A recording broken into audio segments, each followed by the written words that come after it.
हिमाचल प्रदेश की 68 विधानसभा सीटों पर आज दिन भर वोटिंग कराई गई। यहां इस बार भाजपा, कांग्रेस और आम आदमी पार्टी के बीच जंग देखने को मिल रही है। हिमाचल प्रदेश की 68 विधानसभा सीटों के लिए आज सुबह 9 बजे मतदान शुरू किया गया, जो शाम 5 बजे पूरा हुआ। शाम 5 बजे तक हिमाचल प्रदेश में 65.50% वोटिंग दर्ज की गई। मतदान के बीच ही हिमाचल कांग्रेस ने चुनाव आयोग से शिकायत की है कि भाजपा के आईटी सेल ने एक सर्वे रिपोर्ट सर्कुलेट कर दी है, जो आचार संहिता का सरेआम उल्लंघन है। भाजपा मतदान को हाईजैक करने की कोशिश कर रही है। इसके अलावा हिमाचल के प्रभारी राजीव शुक्ला की ओर से कांग्रेस के राष्ट्रीय अध्यक्ष मल्लिकार्जुन खड़गे के नाम लिखा हुआ फर्जी लेटर भी वायरल करने का आरोप लगाया गया है, जिसमें भाजपा को ज्यादा और कांग्रेस को कम सीट मिलने की बात लिखी गई है।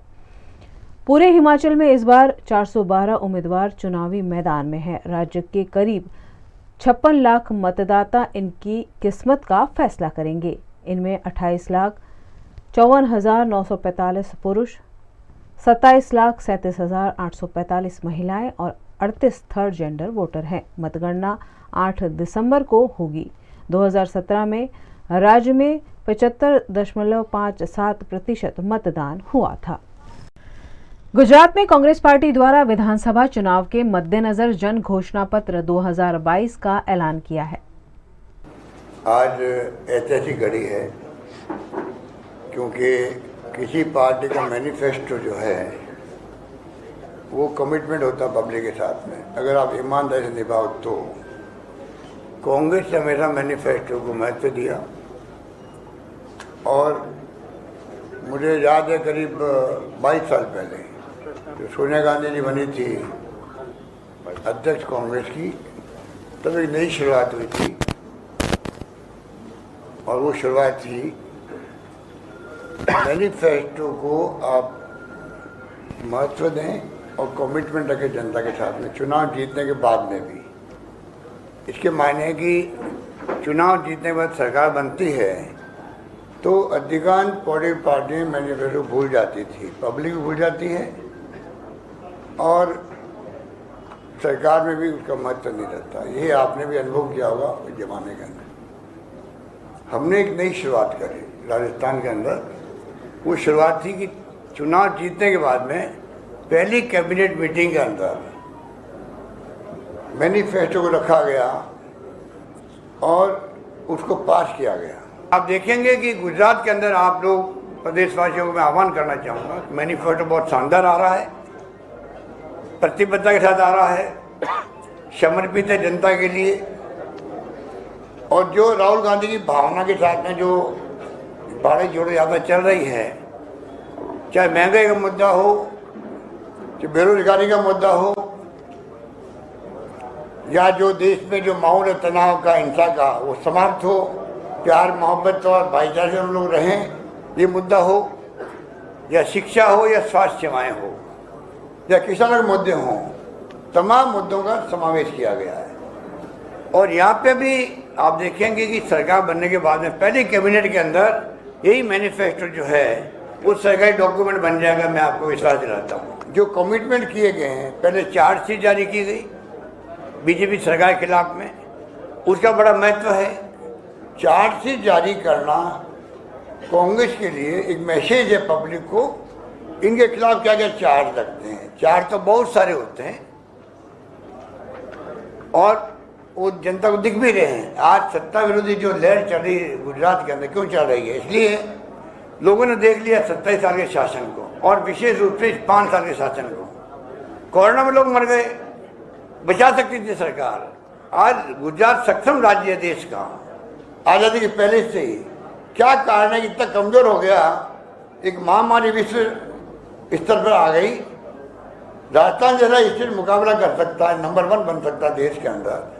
भीलवाड़ा मॉडल हमारा राजस्थान में नहीं बल्कि दुनिया में पहुंच सकता है। उसको आधार बना के सबने मुकाबला किया कोरोना का। तो क्या कारण है? यहाँ तो संपन्न साधन सब मामले हैं, अस्पताल से भीड़ लगी रही अस्पताल के बाहर, और वहाँ पे दीप चढ़ती गई। क्या नहीं होगा? शराब से लोग मर गए, जहाँ शराबबंदी है, नकली शराब बना पीने पड़ता उनको। और मौलवी के अंदर क्या हुआ मालूम आपको? मैंने तो सुना बाद में 12 लाख रुपये खर्च हुए। अब कल्पना कीजिए 135 लोगों की जान चली गई। और मैं आज फिर कहना चाहूँगा आप सबके माध्यम से सरकार को, और आपको भी रिक्वेस्ट करूँगा, आप मौलवी की घटना को गंभीरता से समझें कि एक हाईकोर्ट के सिटिंग या रिटायर्ड जज से कमीशन बैठाने की तकलीफ क्या सरकार को, वो क्या करेगी? वो कम से कम बयान लेगी, तय तक जाएगी किस कारण से ये ब्रिज गिरा है, गलती किसकी रही, किसने कोताही बरते हुए तो करेगा, और क्या करेगा। और सजा मिलेगी लोगों को, तो आगे कम से कम भय रखेंगे कि पता नहीं ऐसी नौबत नहीं आनी चाहिए। यही तो गवर्नेंस होती है। गवर्नेंस यहाँ पर बिल्कुल जीरो है। पूरी कैबिनेट बदल गई, मुख्यमंत्री सहित, ये भी एक उदाहरण है क्यों बदल गई। ये तमाम बातें आपके सामने हैं। सरकार जो है ये मैनिफेस्टो के माध्यम से न्याय कमीशन बनाने जा रही है, जिससे कि वो मॉनिटरिंग कर सके।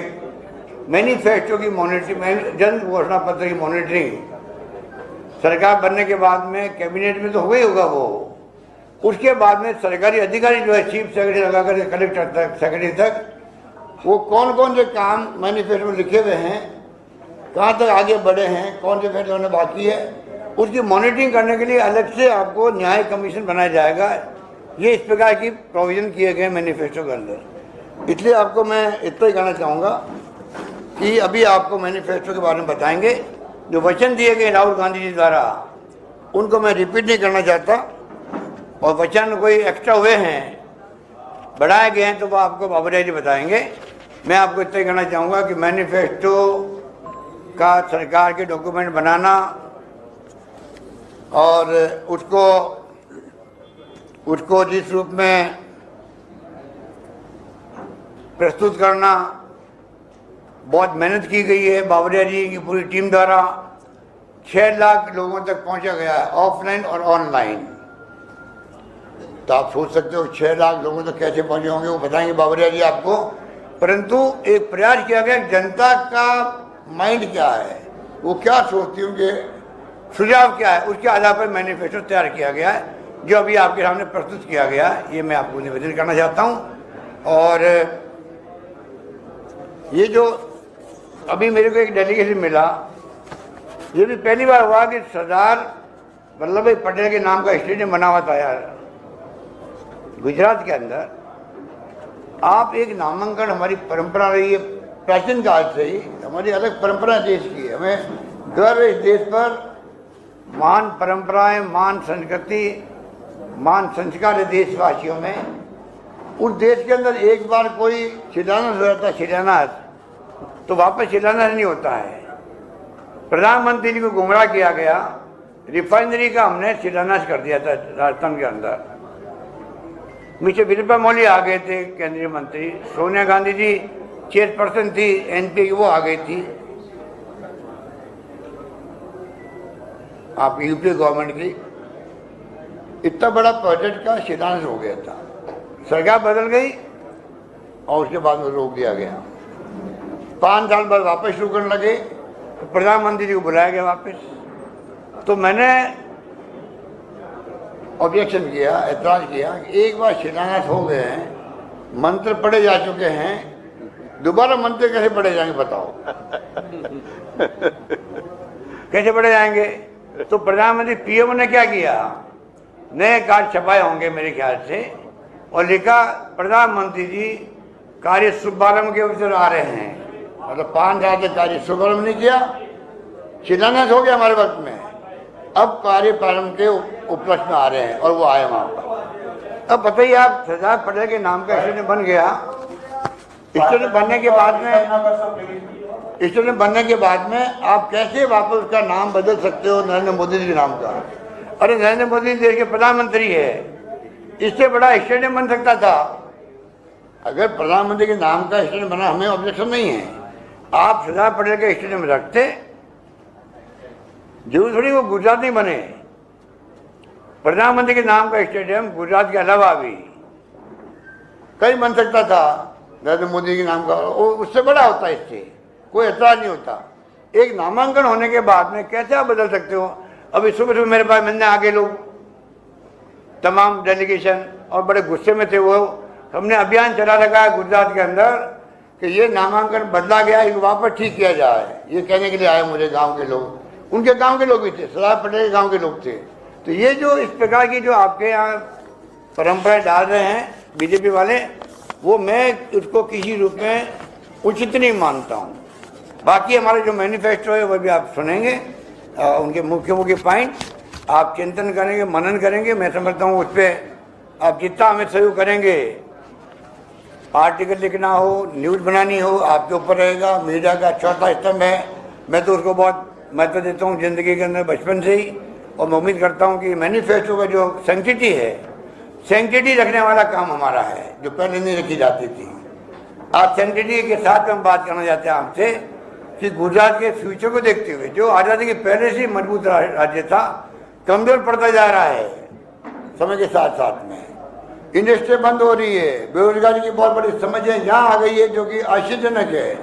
महंगाई की मार यहाँ पे भी है, और शिक्षा, स्वास्थ्य और कर्मचारियों की स्थिति क्या है। और लास्ट पॉइंट में कहना चाहूँगा ओपीएस के बारे में।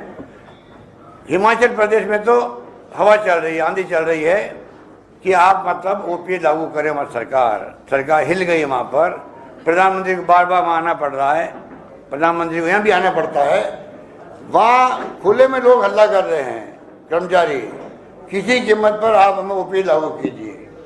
यहाँ भी कर्मचारी में गुस्सा है, पर यहाँ भय है साथ में, भय के कारण कर्मचारी बोल नहीं पा रहा बेचारा। यहाँ का भला कर्मचारी है, मन के अंदर आक्रोश उसके भी है, क्योंकि सब चाहते हैं सोशल सिक्योरिटी मिले। कौन नहीं चाहेगा। हमने पहल करी है, छत्तीसगढ़ में हो गया है, पंजाब में लागू हो गया है, झारखंड में लागू हो गया। धीरे धीरे सब राज्यों को करना पड़ेगा। प्रधानमंत्री जी, मैं कहना चाहूँगा, आज तो आप नहीं मान रहे हो, वक्त आएगा आपको ही हमारी बात स्वीकार करनी पड़ेगी। सोशल सिक्योरिटी कर्मचारियों को देनी पड़ेगी, केंद्र में भी, राज्यों के अंदर भी। आज बीजेपी की तमाम राज्यों ने तय कर लिया है कि हमें किसी कीमत पर ओपीएस लागू नहीं करना है। ये उनका ध्येय बन गया है सब लोगों का, जो कि मैं उचित नहीं मानता हूँ। हमने पूरी स्टडी करने के बाद में एनपीएस का मैंने पहले भी आपको कहा, मैं वहाँ पर रिपीट नहीं करूँगा, शायद मैंने हिमाचल में कहा होगा। ह्यूमन राइट कमीशन विरोध कर रहा उसका, नंबर 1 हिमाचल में मैंने कहा प्रेस को।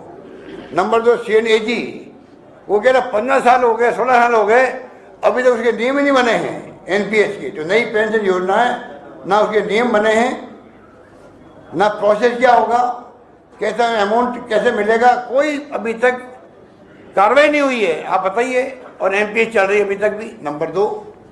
और नंबर 3, जुडिशियल पे कमीशन ने भी कहा हम इसको स्वीकार नहीं करते हैं।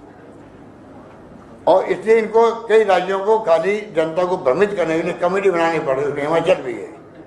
बीजेपी के राज्य क्या कर रहे हैं कि चलो हमारे ऊपर ये दबाव आ रहा है, हम कमेटी बनाते देखते हैं क्या कर सकते हैं, वो टाइम पास करने के लिए। और लास्ट पॉइंट मेरा ये है, कल मिसेस सीतारमण है जो फाइनेंस मिनिस्टर है, उसने कहा है हम पैसा नहीं लौटाएंगे। जो पैसा जमा हो गया अभी तक हमारा 2004 के बाद में पैसा जमा हो गया है, और वो पैसे के लिए वो कह रही है हम ये पैसा लौटाएंगे नहीं। ये कर्मचारियों को पैसा कटा हुआ है, एक ट्रस्ट बनाया गया भारत सरकार में, पैसा उसमें जमा होता है, और जो करता पैसा केंद्र सरकार का या कर्मचारी का और स्टेट गवर्नमेंट का, वो जमा उसमें होता है। अब मुझे बताइए जो किस्तें जमा हुई है अभी तक, उससे इनकार कर रही है। वडोदरा के कोयले में कार्यरत आरएमसी प्लांट से स्थानीय निवासी परेशान हैं और लगातार विरोध प्रदर्शन कर रहे हैं। वडोदरा के कोयले में एक निजी कंपनी द्वारा आरएमसी प्लांट लगा दिया गया है, जिससे यहां प्रदूषण फैल रहा है और लोगों को सांस लेने में भी दिक्कत हो रही है। आरएमसी प्लांट की वजह से ग्रामीण निवासियों का जीना मुश्किल हो गया है। इस मामले एक बार फिर आज स्थानीय निवासियों ने विरोध प्रदर्शन करते हुए आरएमसी प्लांट के स्थानांतरण की मांग की। अभी अपना कोयली गांव के एरिया में है। कोयली गांव के एरिया में ये अपना सब्जी मार्केट है। सब्जी मार्केट से बाजवा तरफ और सब्जी मार्केट से अपना आयुष्मान पुलिस चौकी की तरफ जो अपना ये बेचिंग प्लांट देख रहे हो, बेचिंग प्लांट की वजह से हमारे ग्रामजनों को और सोसाइटी की जो है उसको भाइयों बहनों को सबको तकलीफ पड़ रहा है। और दूसरा चीज़ ऐसा है कि जो स्कूल में जाते हो बच्चे लोग, उन लोग को भी बहुत तकलीफ पड़ रहा है। तो आज ग्रामजनों ने बहुत विरोध दर्शाया है, तो विरोध के चलते अभी ये हमने सब नक्की किया है कि भाई ये बेचिंग प्लांट बंद करना है और ये रोड रास्ता का समारकाम करना है। आज कंपनी देखियो गांव का रोज था, फिर भी इन्होंने आज 10 दिन से बाउंसर ला के रख दिया, गांव को डराने की बात कर दी है। गांव हर बार कोई कायदा हाथ में ले नहीं रहे, गांव में इतना एजुकेशन लोग रहते हैं, इतना रिस्पांस देते हैं, कायदा की बात में ही चलते हैं, फिर भी ये लोग को मालूम नहीं पड़ता है कि क्या करना पड़ता है। हम लोगों को ये रास्ते पे आना पड़ता है, बार बार मीडिया में आना पड़ता है। आज ये औरत लोग निकल आई है बाहर, क्योंकि उनके बच्चे लोग जो स्कूल जाते हैं उनको डर रहता है कि अपना बच्चा घर आएगा कि नहीं। समस्या तो मेन ये जो प्लांट है ना, ये सबसे गलत बात है। हम लोग यहाँ जाते हैं, जेंट्स तो जॉब पे जाते हैं, हम रोज बच्चों को 3-4 टाइम हमको लेने आज छोड़ना पड़ता है। उसके बाद देखो तो हर 4-5 दिन के बाद बच्चे बीमार 3-3 दिन घर स्कूल रखो, 8-8 दिन उनका घर स्कूल में रखियो, सिर्फ डस्ट, बाहर भी निकल नहीं पा रहे, सोसाइटी में बाहर नहीं खेल रहे, बाहर खेलो तो इतना मिट्टी सब। लेकिन मतलब करें क्या हम लोग बच्चों, अगर ये ऐसा प्लान खड़ा करे, पूरा रास्ता देखो, इतनी बड़ी बड़ी हैवी व्हीकल्स आती है जाती है ना, हम छोड़ पा रहे हैं कुछ नहीं। अब तो ये सूखा है, इसलिए बारिश में देखना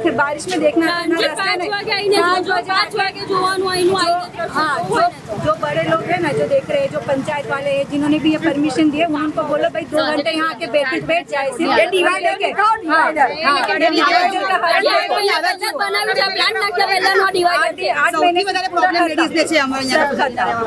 अगर आप कोयली गांव में mega industrial infrastructure and engineering limited company जो है, उन्होंने आरएमसी प्लांट यहाँ पर डाल दिया, बिल्कुल गांव के बीचों बीच डाला है। 24/7 यहाँ पर डंपिंग माल हो रहा है। उसमें आप देख रहे हो कि रेती, कपची और सीमेंट जैसी अनेक प्रकार की यहाँ मटेरियल इकट्ठी की जाती है और उसमें से प्लांट तैयार किया जाता है।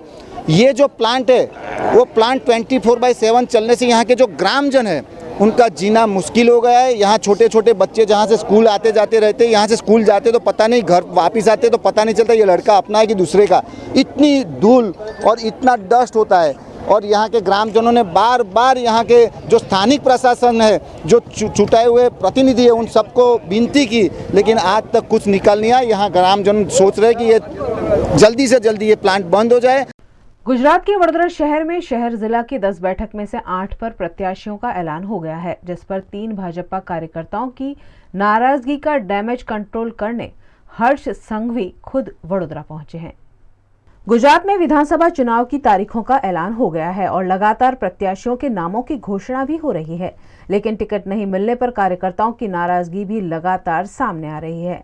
वाघोडिया विधानसभा में मधु श्रीवास्तव, पादरा विधानसभा में दीनू मामा, करजन विधानसभा में सतीश पटेल पार्टी का टिकट नहीं मिलने से नाराज हैं। वहीं दूसरी ओर पिछले 7 साल से विधायक रहे मांजलपुर के विधायक योगेश पटेल को भी टिकट नहीं मिलने का अंदेशा सता रहा है। ऐसे में योगेश पटेल ने कार्यकर्ताओं के साथ मीटिंग कर टिकट नहीं मिलने पर क्या करना चाहिए उस पर राय मांगी है। इसी बीच भारतीय जनता पार्टी के बड़े नेताओं को समझाने और डैमेज कंट्रोल करने गुजरात राज्य के गृह मंत्री हर्ष संघवी वडोदरा एयरपोर्ट पहुंचे। वडोदरा में नाराज भाजपा कार्यकर्ताओं से मिलकर उन्हें मनाने की कवायद गृह मंत्री हर्ष संघवी द्वारा की जाएगी। महाराष्ट्र के उप मुख्यमंत्री देवेंद्र फडणवीस एक सामाजिक कार्यक्रम में शिरकत करने वडोदरा शहर आए हैं।